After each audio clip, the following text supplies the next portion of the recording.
Sir നമസ്കാരം. നമസ്കാരം അർജുൻ. നമസ്കാരം.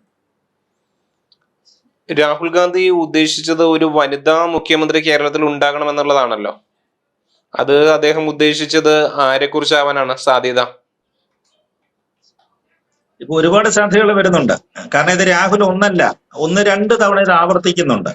കേരളത്തിൽ എന്തുകൊണ്ട് ഒരു വനിതാ മുഖ്യമന്ത്രി ഉണ്ടായിക്കൂടാ? കോൺഗ്രസ് അധികാരത്തിൽ അല്ലെങ്കിൽ UDF അധികാരത്തിൽ വരികയാണെന്നുണ്ടെങ്കിൽ എന്തുകൊണ്ട് ഒരു വനിതാ മുഖ്യമന്ത്രിയെ പരീക്ഷിച്ചുകൂടാ?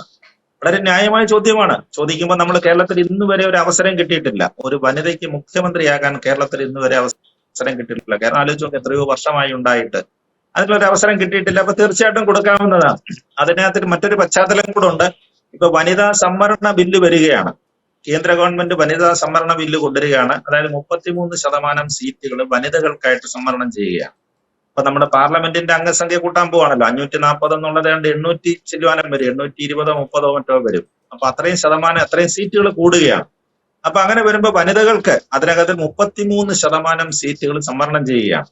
ആ സീറ്റുകളിൽ വനിതകൾക്ക് മാത്രമേ മത്സരിക്കാൻ പറ്റുകയുള്ളൂ. ഇപ്പോഴത്തെ നമ്മുടെ രാഷ്ട്രീയ പാർട്ടികളുടെ സ്ഥിതിയൊക്കെ നമുക്ക് അറിയാവുന്നതാണല്ലോ. ആരും കൊടുക്കത്തില്ല, ഒരാളും കൊടുക്കത്തില്ല. പുരുഷ സർവാധിപത്യമാണ്, അല്ലെ? ആകെ കൂടെ ആ വനിതകൾക്ക് കിട്ടുന്ന ചാൻസ് എന്ന് പറയുന്ന വല്ല തദ്ദേശ സ്വയംഭരണ സ്ഥാപന തെരഞ്ഞെടുപ്പ്, അല്ലെ ഗ്രാമപഞ്ചായത്തിലോ ബ്ലോക്ക് പഞ്ചായത്തിലോ വല്ലതും കിട്ടിയെങ്കിലേ ഉള്ളൂ. അവിടെ തന്നെ ചില റൊട്ടേഷനും കാര്യങ്ങളും ഒക്കെ വരികയും ചെയ്യും. അപ്പൊ അതുകൊണ്ട് വനിതകളെ പരിഗണിക്കാതെ നിൽക്കുകയായിരുന്നു. അതുകൊണ്ടാണ് പൊതുപ്രവർത്തന രംഗത്തേക്ക് അധികം വനിതകളൊന്നും വരാത്തൊരു കാലഘട്ടവും ഉണ്ടായിരുന്നു. പക്ഷെ ഇപ്പൊ കുറച്ച് മാറ്റങ്ങളൊക്കെ വരുന്നുണ്ട്. പക്ഷെ BJP ഇക്കാര്യത്തിൽ വളരെ കർശനമായിരിക്കുകയാണ്. അപ്പൊ നരേന്ദ്രമോദിയുടെ ഒരു വലിയ പദ്ധതിയായിട്ട് അത് വരികയാണ്. 33% സംവരണം. ഇത് കുറെ കാലമായിട്ട് രാഷ്ട്രീയത്തിൽ കേട്ടുകൊണ്ടിരിക്കുന്നതാണ്. പക്ഷെ ഇപ്പൊ തീരുമാനമായിരിക്കുന്നു. ഇതാ 33% സംവരണം വനിതകൾക്ക് വരുന്ന ബില്ല് വരികയാണ്. വളരെ പ്രധാനപ്പെട്ട ബില്ലാണ്. അതും വരുന്നുണ്ട്. അതേപോലെ പുനഃസംഘടനയും വരുന്നുണ്ട് കേട്ടോ. നിയമസഭാ സീറ്റുകളുടെ എണ്ണത്തിലുള്ള, പാർലമെന്റ് സീറ്റുകളുടെ എണ്ണത്തിലുള്ള പുനഃസംഘടനയും വരുന്നുണ്ട്. അപ്പൊ അതിന്റെയൊക്കെ ഒരു പശ്ചാത്തലത്തിലായിരിക്കാം എന്ന് തോന്നുമായിരുന്നു ആദ്യം രാഹുൽ ഗാന്ധിയുടെ പ്രസ്താവന. രാഹുൽ ഗാന്ധി ഒന്ന് രണ്ട് സ്ഥലങ്ങളിലെ പൊതുയോഗങ്ങളിൽ, തെരഞ്ഞെടുപ്പ് പൊതുയോഗങ്ങളിലാണ് പറഞ്ഞത് എന്തുകൊണ്ട് കേരളത്തിന് ഒരു വനിതാ മുഖ്യമന്ത്രി ആയിക്കൂടാന്ന്. ന്യായമായ ചോദ്യമാണ്, വളരെ ന്യായമായ ചോദ്യമാണ്. പക്ഷെ അപ്പോഴൊരു സംശയം വന്നത് അത് ആരാകും? അവിടെയാണ് ചോദ്യം വന്നത്. കോൺഗ്രസ് അത്തരത്തിൽ ഏതെങ്കിലും ഒരു നേതാവിനെ സീനിയർ ആയിട്ട് വളർത്തിയെടുത്തിട്ടുണ്ടോ? അല്ലെങ്കിൽ അനുഭവ സമ്പത്തോടു കൂടി 2 3 തവണയൊക്കെ മത്സരിച്ചോ, അല്ലെങ്കിൽ മറ്റത് മന്ത്രിസ്ഥാനം വഹിച്ചോ 2 3 തവണയായിട്ടൊക്കെ കൊടുത്ത ഒരു നേതൃത്വത്തിലുണ്ടോ? ഒരു വനിതയുണ്ടോ എന്നൊരു ചോദ്യം വന്നു. ആരുമില്ല. ആരെയാണ് എടുത്തു പറയാൻ പറ്റുന്ന ഒരു വനിതാ നേതാവിന്റെ പേര് പറഞ്ഞ കേരളത്തില്? അത്തരത്തിലൊരു മുഖ്യമന്ത്രി സ്ഥാനം നമുക്ക് കൊടുക്കണമെന്നുണ്ടെങ്കിൽ അല്ലെങ്കിൽ ഒന്നേ എന്ന് തുടങ്ങേണ്ടി വരും. അങ്ങനെ ചില നേതാക്കന്മാരുണ്ടായിരുന്നു. ചില മന്ത്രിസ്ഥാനമൊക്കെ കിട്ടിയ കുറച്ച് അനുഭവ സമ്പത്തുള്ള നേതാക്കന്മാർ, മത്സരിച്ച് പാരമ്പര്യമുള്ള അല്ലെങ്കിൽ ഭരണരംഗത്ത് മികവുള്ള നേതാക്കന്മാരുണ്ടായിരുന്നു. പക്ഷെ ഇപ്പൊ അങ്ങനെ ഇല്ല. ചിലപ്പോ ഒരു ചാൻസ് കിട്ടും. അത് കഴിഞ്ഞു കഴിഞ്ഞാൽ പിന്നെ അവർ സ്വാഭാവികമായിട്ട് മാറുകയാണ്. അവർക്കൊന്നും ചിലപ്പോൾ മന്ത്രി കസേരയും കിട്ടത്തില്ല. നമ്മൾക്ക് അഡ്മിനിസ്ട്രേറ്റീവ് ആ ഒരു കപ്പാസിറ്റി വേണമല്ലോ, ഭരണപരിചയം ഇതിനകത്ത് ഉണ്ടാകണം. അല്ലാതെ 2 3 4 തവണ MLA എന്ന് പറഞ്ഞിട്ടും കാര്യമില്ല. അത്തരത്തിൽ ആരുമില്ല. അങ്ങനെ വന്നു കഴിഞ്ഞപ്പോഴാണ് ഇപ്പോഴാരെ ഉണ്ട് എന്നുള്ളൊരു പരിഗണന വരുന്നത്. അങ്ങനെ വരുമ്പോഴാണ് ഇപ്പൊ കൊല്ലത്ത് മത്സരിക്കുന്ന ബിന്ദു കൃഷ്ണ എന്നൊരു സ്ഥാനാർത്ഥി കൊല്ലത്ത് മത്സരിക്കുന്നുണ്ട്. കോൺഗ്രസിന്റെ എല്ലാ തലങ്ങളിലും അവര് KSU മുതൽ തുടങ്ങിയതാണ്. KSU മുതൽ തുടങ്ങിയിട്ട് അവര് മഹിളാ കോൺഗ്രസിന്റെ ഏക അഖിലേന്ത്യാ വൈസ് പ്രസിഡന്റ് വരെ എത്തി. അത്രയും വരെ സ്ഥാനത്ത് വന്നതാണ്. അതേപോലെ തന്നെ മറ്റൊരു അവരുടെ അഡീഷണൽ യോഗ്യത, അവർ DCCയുടെ പ്രസിഡന്റ് ആയിരുന്നു. വനിതാ DCC അധ്യക്ഷയായിരുന്നിട്ടുള്ള ആളാണ്. അതേപോലെ തന്നെ മഹിളാ കോൺഗ്രസിന്റെ സംസ്ഥാന പ്രസിഡന്റുമായിരുന്നു. അപ്പൊ അങ്ങനെ ഒരുപാട് സ്ഥാനങ്ങൾ വഹിച്ചിട്ടുള്ള ആളാണ്. വളരെ സംഘാടകയാണ്, മികച്ച സംഘാടകയാണ്. ഇപ്പൊ കഴിഞ്ഞ തവണ നമ്മൾ കണ്ടില്ലേ, കൊല്ലത്ത് 2021 നിയമസഭാ തെരഞ്ഞെടുപ്പില് തെക്കൻ ജില്ലകളിൽ നിന്ന് കിട്ടിയ കോൺഗ്രസിന് 2 സീറ്റാണ് കൊല്ലം ജില്ലയിൽ നിന്ന് കിട്ടിയത്. 2 സീറ്റുകളെ കിട്ടിയുള്ളൂ. പിന്നെ മൊത്തത്തിലാകെ 4 സീറ്റേ കിട്ടിയുള്ളൂ. ആലപ്പുഴ, തിരുവനന്തപുരം, കൊല്ലം, പത്തനംതിട്ട അടക്കം പിന്നെ 4 സീറ്റുകളാണ് ആകെ കിട്ടിയത്. അതിൽ 2 സീറ്റ് കൊല്ലത്തുനിന്നാണ് കിട്ടിയത്. ആ 2 സീറ്റ് ഇവര് DCC പ്രസിഡന്റ് ആയിരിക്കുന്ന സമയത്താണ്, ഈ ബിന്ദു കൃഷ്ണ പ്രസിഡന്റ് ആയിരിക്കുന്ന സമയത്താണ് 2 സീറ്റുകൾ കിട്ടുന്നത്. കുണ്ടറയിലും കരുനാഗപ്പള്ളിയിലും കോൺഗ്രസ് സ്ഥാനാർത്ഥികളെ ജയിക്കുന്നത് ആ സമയത്താണ്. അപ്പൊ അങ്ങനെയുള്ള സംഘാടക മികവുണ്ട്, എല്ലാ തരത്തിലുള്ള പരിചയമുണ്ട്. പിന്നെ അവർക്ക് പറഞ്ഞില്ല, അത്തരത്തിലുള്ള ഒരു ഭരണ മികവാണ് അവരിനി കാണിക്കേണ്ടത്. അവർക്ക് അത്തരത്തിലൊരു ചാൻസ് കിട്ടിയിട്ടില്ല. അപ്പൊ അങ്ങനെ വരുന്ന സമയത്ത് എന്തുകൊണ്ട് ബിന്ദു കൃഷ്ണനെ പരിഗണിച്ചുകൂടാ? അതിലുപരിയായിട്ടാണ് ഇപ്പൊ വന്നിരിക്കുന്നത് ഈ പറയുന്നില്ലേ, ജാതി സമുദായ ഇക്വേഷൻസ്. അത് വളരെ പരിഗണനയായിട്ട് വരാവുന്നതാണ്. കേരളത്തിലെ അവര് ഈഴവ സമുദായത്തിൽപ്പെട്ട സ്ത്രീയാണെന്ന് അങ്ങനെയാണ് അപ്പൊ അങ്ങനെ വരികയാണെങ്കിൽ അങ്ങനെ ഒരു ചാൻസും ഉണ്ട് അവർക്ക്. ഇപ്പൊ കേരളത്തിലെ പ്രധാനപ്പെട്ട ചർച്ചാ വിഷയം എന്താണ്? ആർ ശങ്കറിന് ശേഷം കേരളത്തിൽ അങ്ങനെ ആ സമുദായത്തിൽ നിന്നൊരു മുഖ്യമന്ത്രി വന്നിട്ടില്ല. ഇപ്പൊ വെള്ളാപ്പള്ളി നടേശനെയൊക്കെ ഉയർത്തുന്ന വലിയ ആരോപണങ്ങൾ അതാണ്. ഇപ്രാവശ്യം UDF അധികാരത്തിൽ വരികയാണെങ്കിൽ പരിഗണിക്കപ്പെടുന്ന സ്ഥാനങ്ങളിലേക്കെല്ലാം നായർ സമുദായം, ഹിന്ദു സമുദായത്തിലെ നായർ സമുദായത്തിൽപ്പെട്ട ആളുകളുടെ പേരുകളാണ് നമ്മൾ പറഞ്ഞു കേൾക്കുന്നത്. പ്രതിപക്ഷ നേതാവാണെങ്കിലും അല്ലെ രമേശ് ചെന്നിത്തലയാണെന്നുണ്ടെങ്കിലും പിന്നെ അവരുടെ സീനിയർ നിലയിലൊക്കെ വരാവുന്ന തിരുവഞ്ചൂർ രാധാകൃഷ്ണൻ, കെ മുരളീധരൻ, ഇവരൊക്കെ ജയിക്കുകയാണെങ്കിൽ ഈ ഒരു സമുദായത്തിൽപ്പെട്ട ആളുകളാണ്. അപ്പോഴും ഈഴവ സമുദായത്തിൽപ്പെട്ട ആളുകൾക്ക് കിട്ടിയിട്ടില്ല.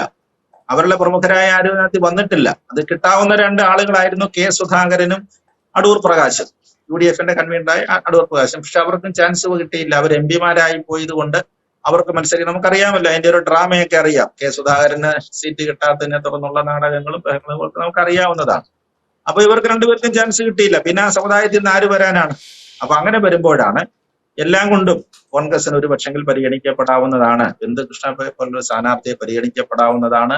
അവർക്ക് എല്ലാ തരത്തിലും ഒരു പക്ഷെങ്കിൽ മുഖ്യമന്ത്രി സ്ഥാനത്ത് അവരെ കൊടുത്തില്ലെങ്കിലും തൊട്ടടുത്ത സാധ്യതയ്ക്കെങ്കിലും അവരെ അത്തരത്തിലേക്ക് പരിഗണിക്കത്തക്ക നിലയിൽ മന്ത്രിസഭയിൽ UDFന് അധികാരം കിട്ടുകയാണെങ്കിൽ മന്ത്രിസഭയിൽ ഏതെങ്കിലും പ്രധാനപ്പെട്ട വകുപ്പുകൾ എന്തെങ്കിലും കൊടുത്തിട്ട് അവരെ സഭയിലേക്ക് കൊണ്ടുവരിക, UDFന്റെ പുതിയ മന്ത്രിസഭയിലേക്ക് കൊണ്ട് വളരെ കീ പോസ്റ്റിൽ എന്തെങ്കിലും ഒരു നല്ല സ്ഥാനത്തേക്ക് കൊണ്ടുവന്ന് ഒരു ഭരണപരിചയം കൂടെ ഒക്കെ കൊണ്ടുവന്ന് കഴിഞ്ഞാല് ഈ ചാൻസിൽ ഇല്ലെങ്കിൽ അടുത്തൊരു ചാൻസിലെങ്കിലും അവരെ തീർച്ചയായിട്ടും ഈ സ്ഥാനത്തേക്ക് പരിഗണിക്കാവുന്ന ഒരു സ്ഥാനാർത്ഥിയായിട്ടാണ് എനിക്ക് തോന്നുന്നത്.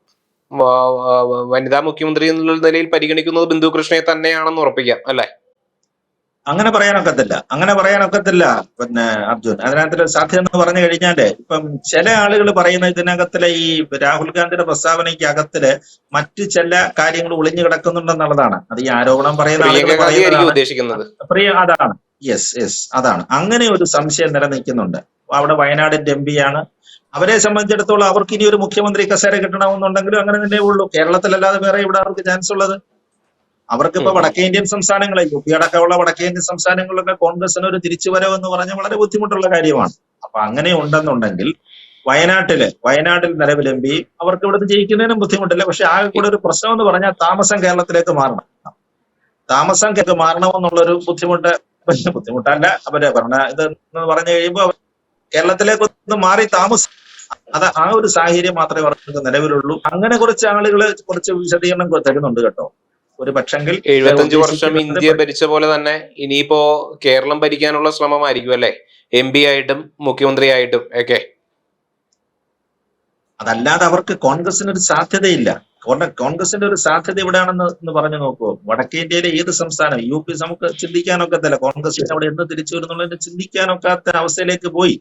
ബംഗാള് പോയി, ഗുജറാത്ത് പോയി, മധ്യപ്രദേശും രാജസ്ഥാനുമായിരുന്നു അവരുടെ വലിയ രണ്ട് ശക്തി കേന്ദ്രങ്ങളല്ലേ. അവിടെയൊക്കെ എന്തെങ്കിലും സാധ്യതയുണ്ടോ കോൺഗ്രസിന്? വലിയ ബുദ്ധിമുട്ടാണ്. ഒന്നാമതൊരു നേതാക്കന്മാര് പോലുമില്ല. അവർക്ക് വിശ്വസിച്ച അവിടുത്തെ കാര്യങ്ങളെ, സംഘടനാ തലത്തിലുള്ള കാര്യങ്ങളെ ഏകോപിപ്പിക്കുന്ന ഒരു നേതാവ് പോലും ഇല്ലാത്ത അവസ്ഥയിലേക്ക് വലിയ ബുദ്ധിമുട്ടുകയാണ് കോൺഗ്രസ്. അതവിടെ കുഴപ്പമില്ല, അവര് വളർത്തിയെടുക്കാഞ്ഞത് കൊണ്ടും പിന്നെ BJPയുടെ ഒരു സർവാധിപത്യത്തിനിടയില് എല്ലാ കോൺഗ്രസ്സുകാരും ഇപ്പൊ ഇന്നത്തെ കോൺഗ്രസ്സുകാരൻ നാളത്തെ BJP ആയി പോകുന്ന ഒരു രീതിയിലേക്ക് മാറുകയാണ്. അധികാരം വരുന്നിടത്തേക്ക് ആളുകൾ അങ്ങ് മാറിപ്പോവുകയാണ്. ഒരുപാട് ബേസ് ഉള്ള പാർട്ടിയായിരുന്നു, വടക്കേ ഇന്ത്യയുടെ ഏറ്റവും ബേസ് ഉള്ള പാർട്ടിയായിരുന്നു. പക്ഷെ അവർക്ക് സംഭവിച്ചിരിക്കുന്ന കുഴപ്പം ഇതാണ്, ആരും ശാശ്വതമായിട്ട് നിലനിൽക്കുന്നില്ല, അല്ലെങ്കിൽ ആരെയും വളർത്തിയെടുത്തുകൊണ്ട് വരാൻ സാധിച്ചില്ല. ഇപ്പൊ തന്നെ ഇവിടെ നോക്കുക, ഇപ്പൊ ഇവര് 3 പേര് നെഹ്റു ഫാമിലിയിൽ നിന്നുള്ള 3 പേരും വന്നിട്ടുണ്ട്. സോണിയാഗാന്ധിയും വന്നിട്ടുണ്ട് ലോക്സഭയില്, അതേപോലെ തന്നെ പ്രിയങ്ക ഗാന്ധിയും ഉണ്ട്, അതേപോലെ രാഹുൽ ഗാന്ധിയും വന്നിട്ടുണ്ട്. അവര് 3 പേരും സഭയിലുണ്ട്. പക്ഷെ അവര് ലോക്സഭയില് ഒക്കെ അവർക്ക് നിൽക്കാനുള്ള സാധ്യതയുള്ളൂ.